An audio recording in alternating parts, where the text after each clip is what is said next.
여하튼 그래서 제가요 보니까 적어도 우리의 신앙의 선조들은 하나님 앞에 나올 때마다 눈물이 있었더라고요.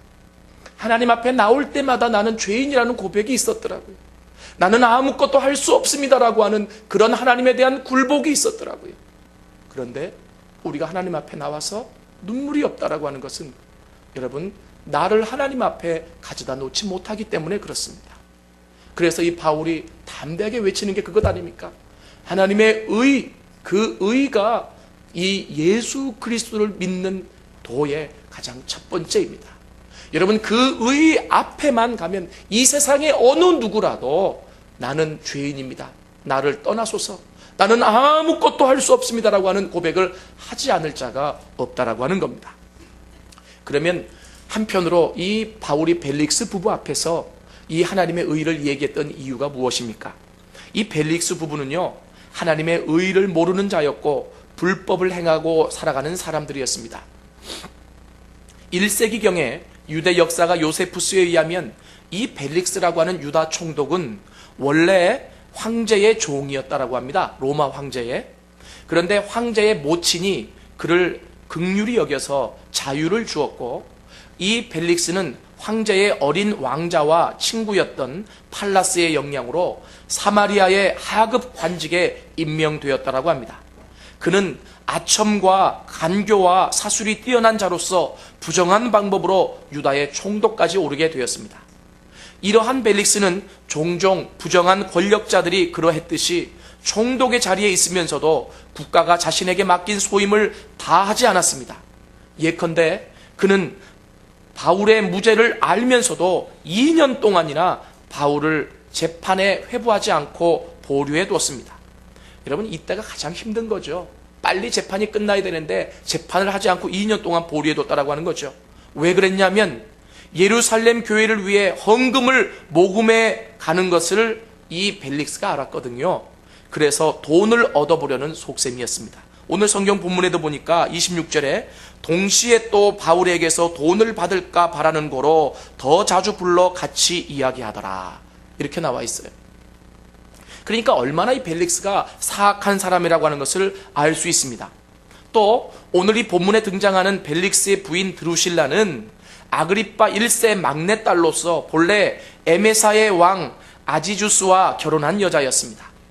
그런데 드루실라의 미모에 이 벨릭스가 반해가지고 모든 권력을 동원해서 설득한 결과 자신의 셋째 부인으로 얻을 수 있었던 것입니다. 여러분 이 모든 것이 불법이었고 죄였습니다.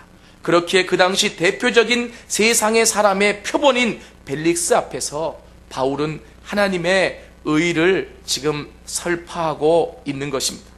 하나님의 의로우심을 설명하여서 그 의 앞에서 벨릭스가 자신을 비추어 볼 수 있도록 해주었던 것입니다. 이것은 예수 그리스도를 믿는 도가 무엇인지를 설명함과 동시에 그것을 듣는 이 벨릭스가 하나님의 의 앞에서 자신을 드러내고 회개케 하기 위함이 목적이기도 했습니다. 여러분 이 바울이요 하나님의 의를 가장 잘 설명한 책이 있습니다. 그 책이 어디냐면 로마서입니다. 이 로마서는 이 바울이 하나님의 의를 가장 잘 설명한 이 책인데요. 이 로마서의 1장부터 16장까지를 자세히 보면 하나님의 의를 드러내면서 바울이 쭉 풀어가는 게 있어요. 하나님의 의가 있을 때 인간이 죄인임을 3장까지 가르쳐 주고요. 그리고 하나님의 의가 있을 때 인간이 어떻게 구원받는지를 5장까지 가르쳐 주고, 그리고 하나님의 의가 있을 때 인간이 어떻게 성결하게 되는지를 8장까지 가르쳐 주고요. 하나님의 의가 있을 때 그 성결 안에서 어떻게 성령 충만할 수 있는지를 11장까지 가르쳐 주고요. 하나님의 의가 있을 때 그 안에서 성령 충만한 자가 어떻게 봉사와 헌신을 할 수 있는지 마지막 점까지 이 바울이 설명하고 있는 것이 로마서입니다. 바울은 로마에 있는 그 그리스도인들에게, 그리고 그 로마인들에게 무엇을 얘기해 줬냐면 이것이 하나님의 의입니다. 하나님의 의가 있어야 죄가 드러나고, 하나님의 의가 있어야 구원함을 받고, 하나님의 의 앞에 우리를 가져다 놓을 때 우리가 성결을 경험하고, 하나님의 의 앞에 우리를 가져다 놓을 때 성령 충만해지고, 하나님의 의 앞에 우리를 가져다 놓을 때 우리의 봉사와 헌신이 있게 된다라고 하는 겁니다. 그러면 여러분, 이 바울의 말씀에 의하면 우리가요, 구원받고도 우리 자신을 날마다 하나님의 의 앞에 드러내놓지 못한다라고 한다면 우리는 성결할 수 없는 자입니다. 우리가 구원받고도 하나님의 의 앞에 우리를 드러내놓지 않으면 우리는 말로만 성령 충만하지만 성령 충만을 경험할 수 없다라고 하는 거예요. 성령 충만이라고 하는 것이 무엇인 줄 아십니까? 구원받은 자 마음 안에는 다 성령이 내주하고 계시는데요, 그 내주하고 계신 성령이 나를 지배하시는 게 성령 충만이에요. 그런데요, 그 성령 충만은 언제 가능하냐면 하나님의 의의 빛 아래에서 나는 아무것도 할 수 없는 자라고, 나는 무능한 자라고, 나는 연약한 자라고 내가 엎드리고 굴복할 때에 내 안에 있는 성령께서 나를 지배해 가시기 시작하는 거예요. 그래서 하나님의 의 앞에 우리를 드러내놓지 않고는 절대로 우리는 성령 충만할 수 없습니다. 여러분, 성령 충만의 역사가 일어날 때는 항상 같이 따라오는 게 있어요. 죄에 대한 고백입니다. 그 고백은 언제 나옵니까? 하나님의 의가 우리를 비출 때 나오는 거예요. 그리고 이 바울이 마지막으로 얘기하는 것이 뭐냐면 하나님의 의가 우리에게 비춰질 때 우리는 그 안에서 하나님의 의로우심을 담기 위하여, 그리고 그 의를 전하기 위하여 궁극적으로 성령 충만한 상태에서 봉사하고 헌신할 수 있다라고 하는 것이죠. 오늘 바울은 바로 이러한 하나님의 의를 그 유다 총독, 세상 살아가는 사람의 표본인 벨릭스에게 지금 이야기해주고 있는 것입니다. 두 번째로 이 바울이 얘기한 예수 그리스도를 믿는 도의 두 번째 핵심이 뭐냐? 그것은 절제입니다. 여러분, 절제라고 하는 것은 뭐 하는 거죠? 내가 하지 않는 거죠. 그리고 원어에 보면 이 절제라고 하는 말은 잘라내는 것을 의미합니다. 여러분, 그런데 이 하나님의 의와 절제라고 하는 것은 맞물려 있어요. 왜 그러냐면 하나님의 의 가운데 우리가 들어가게 됐을 때 하나님이 원치 않는 우리의 못난 모습들, 죄된 모습들이 드러나잖아요. 그러면 그것을 어떻게 해야 돼요? 절제해야 돼요. 그것을 잘라내야 돼요. 이것이 예수 믿는 거라는 거예요. 이해되십니까? 저는 오늘 이 바울 사도에게 너무나 감사합니다. 왜냐하면 예수 그리스도를 믿는 도가 무엇인지를 명확하게 주제를 가지고 설명해 주고 있기 때문에 그래요. 예수 믿는 것은 교회만 왔다 갔다 하는 게 아니라고 하는 겁니다. 예수 믿는 것은 그냥 기도하고 성경만 읽고 끝나는 게 아니에요. 예수 믿는 것은 어떤 신유만 드러내고 끝나는 게 아니라고 하는 겁니다. 하나님 앞에 나왔으면 하나님의 의의 빛 가운데 우리를 드러내야 되고, 내가 이렇게 무능하고 연약한 존재임을 고백하고 하나님의 능력을 힘입어서, 그리고 나서 하나님이 원치 않는 것들을 잘라내가야 된다라고 하는 거예요. 여러분, 그것들을 잘라낼 수 있을 때 뭐가 오는 거예요? 변화가 오는 거예요. 그것을 잘라낼 수 있을 때 우리가 하나님의 사람으로 성장해 갈 수 있는 거예요. 여러분, 그냥 기도만 열심히 해서 하나님의 사람이 되는 게 아니에요. 기도를 열심히 하면 하나님이 가르쳐 주시죠. 뭐를 가르쳐 주세요? 잘라야 될 것들을, 버려야 될 것들을, 포기해야 될 것들을 가르쳐 주시는 것 아니겠습니까? 그래서 이 바울 사도는 예수 그리스도를 믿는 두 번째로 중요한 주제가 뭐냐면 절제라고 그랬습니다. 여러분, 제가 일부 예배를 드리면서 우리 교사들에게 그렇게 물어봤습니다. 절제하면 생각나는 게 뭐냐고. 몇 사람에게 물어봤더니 다 자기 마음속에 있는 걸 얘기하죠. 절제하지 못하는 것들. 탐욕 가장 많이 나왔습니다. 그렇죠? 우리가 이 땅에 살아가면서 우리의 욕심들 절제할 수 없잖아요. 근데 내 힘으로는 못 잘라내요. 그런데 하나님의 의 가운데 드러났을 때 내 안에 있는 그 욕심, 탐욕이라고 하는 것이 얼마나 헛된 것인지를 알게 되는 겁니다. 그래서 그 의 안에서 잘라낼 수 있어요. 내 힘으로는 잘라낼 수 없어요. 내 능력으로는 포기할 수 없어요. 여러분, 술을 마시고 담배를 피우시는 분들이 어떻게 내 힘으로 잘라낼 수 있어요? 없습니다. 그것은 하나님의 의 가운데 지속적으로 들어와야 합니다. 그래서 그 하나님의 의로운 빛으로 나를 비추어내야 합니다. 그래서 하나님, 나는 할 수가 없는데 하나님의 의 가운데 들어와 보니까 세상의 것들이 다 무의미합니다. 하나님, 저 천국만이 소망이 있는 것을 압니다. 하나님, 정말 내 안에서 욕심 부렸던 거 다 용서해 주십시오. 잘라내는 거예요. 왜 신앙의 성장이 없습니까? 왜 내 마음속에서 예수를 닮아간다라고 하는 확신이 없습니까? 중요한 것은 그 하나님의 빛 가운데, 의 가운데 우리를 드러내지 않기 때문이고, 또 드러냈어도 잘라야 될 것들을 자르지 않기 때문입니다.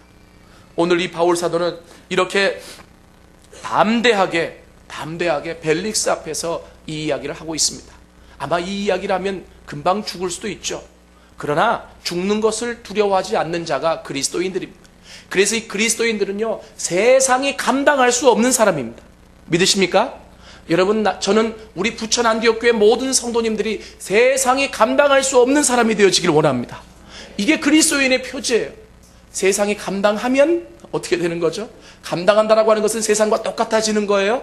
그러면 나는 아직까지는 예수를 똑바로 믿지 못하고 있구나, 이렇게 생각하시면 돼요. 저는 적어도 많은 교회들이 있는데 우리 부천 안디옥교회가 또 생겨나야 될 이유에 대해서 개척하기 전에 하나님 앞에 물었습니다. 그리고 나서 하나님이 주신 그 어떤 확신과 마음이 있습니다. 그래서 저는요, 정말 성경 가운데 하나님이 원하시는 가운데 기초를 가지고, 그래서 우리 성도님들을 양육하고 그리고 성장시켜 나가기를 원합니다. 여러분, 정말 오늘 이 말씀을 들으면서 바울 사도의 그 열정을 생각해 보시고, 그리고 성경의 진리를 생각해 보시면서 예수 믿는다는 게 뭐냐 말이죠. 그 예수 믿는 도가 뭐냐? 하나님의 빛 아래 나를 드러내는 것이고, 그리고 그 안에 드러난 모든 것들을 절제하는 것이다라고 하는 것을 분명히 깨달아 아실 수 있기를 원합니다. 마지막 세 번째로는 심판이라고 그랬습니다. 여러분, 이 심판이라고 하는 것은 무엇을 의미합니까? 그것은 종말론적인 삶을 의미합니다. 심판이 있다라고 하는 것이죠. 여러분, 만약에 우리가 하나님의 심판을 생각한다라고 한다면, 만약에 우리가 그 하나님의 심판을 마음속에 염두에 두고 살아가고 있다라고 한다면 우리는 쉽게 죄짓지 못합니다. 이 바울 사도는 예수 그리스도를 믿는 사람들은요, 이 땅을 살아가지만 하나님의 심판을 생각하고 살아가는 사람이라 그랬어요. 제가 이렇게 말씀드리니까 여러분들이 심판은 두려운데, 이렇게 생각하지 마세요. 왜 그러냐면 심판은 믿지 않는 사람에게는 두렵고 무서운 것이지만 믿는 우리들에게는 뭐가 되는 거예요? 위로의 시간이고 상급을 주시는 시간이고 그 넓은 품으로 우리를 안아주시는 시간이에요. 믿으십니까? 여러분, 우리의 소망이 어디에 있습니까? 이 땅에 있지 않습니다. 이 땅에 살아가는 그리스도인들의 소망은 저 천국에 있습니다. 이 땅은 나그네 길이에요. 그런데 잃어버린 게 있어요. 또 잃어버린 게 있어요. 뭐냐 하면 천국을 바라보지 못하는 거죠. 여러분, 닭이 모이를 먹다가 하늘을 쳐다본대요. 걔는 습관적으로 쳐다보는 거죠. 나는 우리 예수 믿는 사람들이 이렇게 습관적으로 하늘을 쳐다볼 수 있기를 원합니다. 아버지 하고 부를 때 그 아버지가 마음속에 감동을 주셔서 눈물을 흘릴 수 있는, 그게 막 견뎌질 수 있는, 이해되세요? 제가 월요일날 화요일날 그 우리 교회 청년들과 그리고 훈련시키는 그 신학대학원생들 한 70명을 모아놓고 집회를 했는데 첫날 좀 어려웠습니다. 이번에 주제가 뭐냐면 예수 그 이름의 능력이에요. 타이틀이 거창하잖아요. 근데 전 두려워요. 그 이름의 능력을 다 전하지 못할까 봐. 첫날 이게 잘 뚫어지지가 않아서 제가 얼마나 힘들었는지 몰라요. 그런데 그 리더들이 그리고 임원들이 준비 못하고 기도 못한 것도 있겠죠. 그러나 가장 큰 책임은 접니다. 왜냐하면 제가 인도자이기 때문에. 그래서 하나님 앞에 금식하면서 기도하기 시작했습니다. 주님, 뚫어주십시오. 주님, 이들이 예수 이름 앞에 모였습니다. 주님, 그 이름 안에 있는 능력을 경험해야 되지 않습니까? 하고 금식하며 기도하기 시작했습니다. 그런데 하나님이 시간이 가면 갈수록 뚫어주시고, 그래서 놀라운 역사를 그 안에 드러내셨어요. 제가 그들에게 얘기했습니다. 예수 그리스도 이름의 능력은 귀신을 쫓아내는 데 있지 않고 병든 자를 고치는 데 있지 않고 정말 고집센 내가 변화되는 데 있다고. 내가 변화되는 게 능력이에요. 예수 이름의 능력은 내가 바뀌는 거예요. 그런데 그 마지막 날 저녁에 기도만 하면요, 기도 안 하고 뺀질뺀질거리던 애들이 말이죠, 그 자리에서 이제 내가 훈련시킨 애들은 아니고 그냥 이 집회가 좋으니까 그냥 막 데리고 온 사람들이죠. 걔들이 갑자기 나중에 간증을 했다고 그러는데 그 자리에서 십자가가 보였대요. 날 위해서 죽으신 예수. 걔네들이 막 울면서 눈물을 터뜨리면서 막 난리가 난 거죠. 그리고 그냥 성령이 굉장히 강하게 임하셨습니다. 그런데 모인 사람들이 은혜를 받았지만 더 큰 은혜를 받은 사람은 저예요. 하나님은 얼마나 저를 기쁘게 하시는지 몰라요. 그리고 수요일날 이어서 그 부여 쪽에서 집회가 있었거든요. 갔는데 무척 힘들더라고요. 충청도는 힘들어요. 왜 그러냐면 대답을 안 해요. 표정도 없어요.